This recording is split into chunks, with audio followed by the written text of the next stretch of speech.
देखिए स्टूडेंट, आज एक्सरसाइज 3.1 का क्वेश्चन नंबर फर्स्ट का सेकंड पार्ट देखिए, फोकस करिए।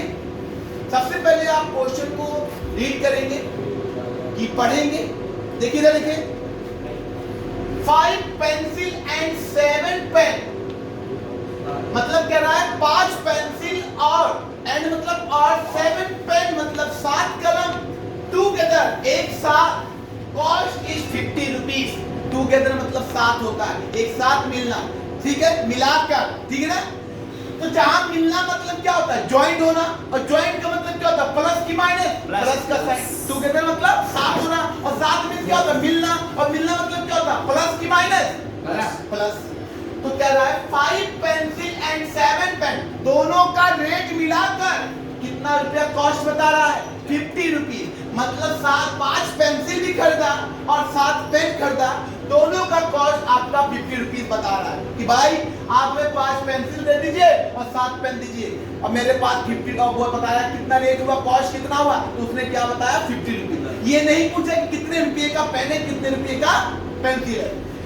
Where the pencil 7 pencil and 5 pens together cost of इतना।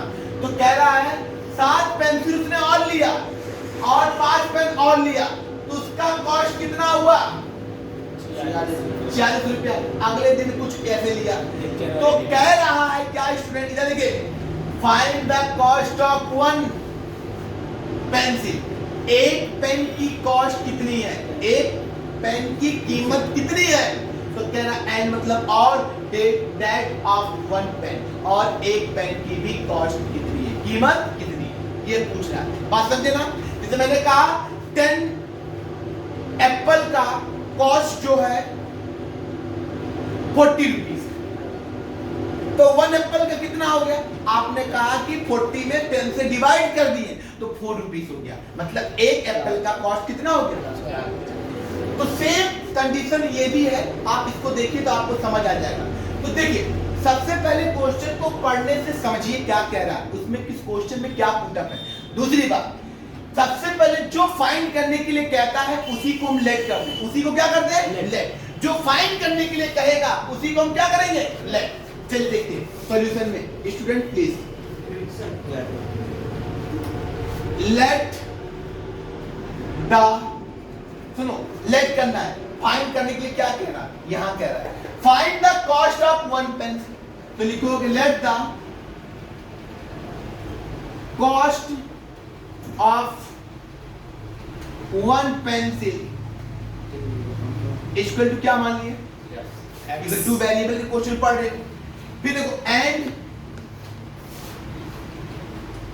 द कॉस्ट ऑफ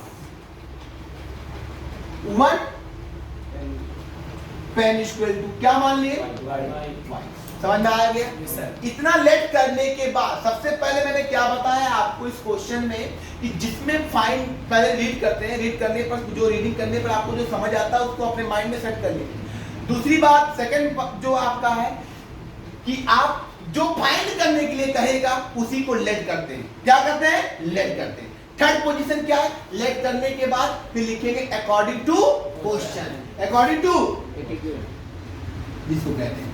अब क्या कह रहा है, अब उसी के साथ चलेंगे। कह रहा 5 पेंसिल, देखिए 5 पेंसिल एंड मतलब और 7 पेन, देखिए 7 पेन टुगेदर मतलब मिलता है, मैंने बताया प्लस होगा, तो ही कॉस्ट कितना, टोटल कॉस्ट बता रहा है 50 रुपीज। समझ में आया कि नहीं आया।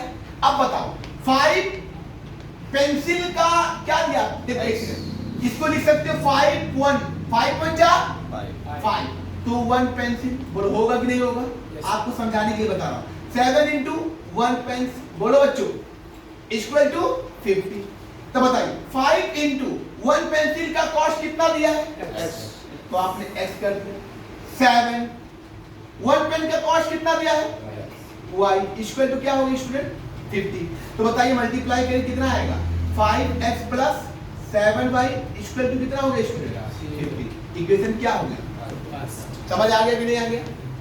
अब देखो इसी तरह सेकंड का पैराग्राफ, ठीक है, सिमिलरली क्या कह रहा है, 7 पेंसिल, तो पेंसिल देखो डायरेक्ट में लिख रहा हूं, अब डायरेक्ट क्वेश्चन कर रहा हूं, 7 pencil, pencil means X. Plus and 5 pen y together मतलब प्लस इज इक्वल टू कितना हो गया 46। इक्वेशन क्या हो गया स्टूडेंट, समझ में आ गया, बोलिए।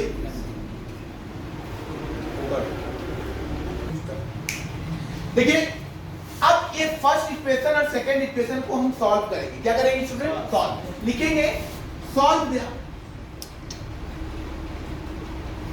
The equation first and equation second we get. देखिए student 5x plus 7y equal to 50, 7x plus 5y equal to 46। इसमें एक चीज आपको देखना है, क्या कोई वेरिएबल सेम है, वेरिएबल सेम है, क्या उसका कांस्टेंट भी सेम है वेरिएबल के साथ, नहीं। यहाँ x के साथ 5 गिवन है, यहाँ x के साथ 7 गिवन है, दोनों इक्वल लेंगे। यहाँ y के साथ 7 गिवन है, यहाँ y के साथ 5 गिवन है, दोनों वेरिएबल कोई सेम नहीं है, क्योंकि दोनों एक साथ वेरिएबल को हम फाइंड नहीं कर सकते, करके भी क्या निकलेगा, कुछ नहीं निकलेगा। तो आपको एक वेरिएबल इक्वल करना है, क्या करना है, इक्वल, एक वेरिएबल क्या करना है, इक्वल। तो इक्वल करने के लिए बात को समझिएगा, मल्टीप्लाई करते हैं, क्या करते हैं, यदि देखो ऊपर 5 है तो नीचे वाले में 5 से मल्टीप्लाई करना, यदि नीचे 7 है तो ऊपर वाले में क्या करना, ये x की वेरिएबल क्या हो जाएगी, सेम हो जाएगी, क्या हो जाएगी, जैसे मैं कह रहा हूं 2 ऊपर है 3 यहां पर है, ये ऊपर लिख दो और ये नीचे लिख दो, देखो मल्टीप्लाई करके देखो दोनों बराबर हो रहा है, नहीं हो रहा है, सेम ना। तो इसी तरह 7 का मल्टीप्लाई दोनों में कर दो, 7 का मल्टीप्लाई बोथ साइड कर दो, देखो 7 5 जा 35, 7 7 जा 49 y, 7 5 जा, ठीक है, 5 का मल्टीप्लाई करो 35x plus 25y equal to 5 6 जा 33, 5 4 जा 20, मतलब 230। बोलो, अब देखिए साइन में चेंजिंग कर देते हैं, क्या कर देते हैं, यदि यहाँ प्लस है तो नीचे क्या लगाएंगे, यदि प्लस है तो क्या लगाएंगे, यहाँ प्लस तो क्या लगाएंगे, समझ आ गया, और माइनस होगा तो प्लस, ये दोनों सेम हो गया कि नहीं हो गया, क्योंकि ऊपर प्लस नीचे क्या हो गया माइनस, क्लियर हो गया। अब देखो प्लस माइनस क्या होता है, 49 में से 25 बेटा तो कितना होगा 24, वेरी गुड। दोनों में लार्ज नंबर कौन सा है 49, प्लस में कि माइनस में, प्लस में छोड़ के इक्वल टू 350 में से 230 घटा तो कितना होगा 120, तो आप लिख दो 120, समझ गए। अब आपको क्या करना है, हमें किसकी वैल्यू फाइंड करनी है, तो y इक्वल टू 120 अपॉन कितना हो गया बच्चों 20। अब देखो 12 1 जा और 12 2 जा,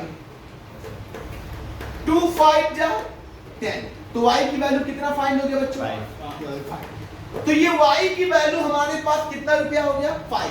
तो हमको पता है, पहले हमने बताया है y को हमने क्या माना था, कॉस्ट ऑफ पेन, पेन माना था ना, 1 पेन का कॉस्ट कितना हो गया 5 रुपीस, कितना हो गया, ओके स्टूडेंट। चलिए अब ये इक्वेशन किसमें रखेंगे, y की वैल्यू किसमें रखना चाहते हो, इक्वेशन फर्स्ट में कि इक्वेशन सेकंड में, जहां पर भी रख दो, चलो हाँ जो छोटा है स्मॉल रहे उसी में रखो। तो putting the value of y equal to 5 equation second we get, किसी में भी रखो आएगा, लेकिन बड़े लार्ज वाले इक्वेशन मत रखना, क्योंकि जिससे ये होता है कि आपका कैलकुलेशन ज्यादा हो जाता है, लार्ज हो जाता है, ठीक है ना, जो इजी उसी में रखना। देखिए 7x plus 5y equal to 46, 7x plus 5 into 5 equal to 46, 7x plus 25 equal to 46, variable को वन साइड, कांस्टेंट को वन साइड, तो 7x इक्वल टू 46 दिया है, ये प्लस हो जाएगा क्या बनेगा माइनस, तो 7x इक्वल टू कितना हो गया 21, 7 3 जा, तो x की वैल्यू कितना आ गया? कितना आ गया स्टूडेंट? ये 3 वैल्यू, ठीक है ना? तो बताइए कॉस्ट ऑफ 1 पेंसिल का कितना हो गया? 3 रुपीस। कितना रुपीस हो गया? 3 रुपीस। और 1 कॉस्ट ऑफ पेन का कितना हो गया? 5 5 रुपीस। ओके स्टूडेंट, तो इस तरह क्वेश्चन को आप सॉल्व करेंगे, ठीक है? ओके।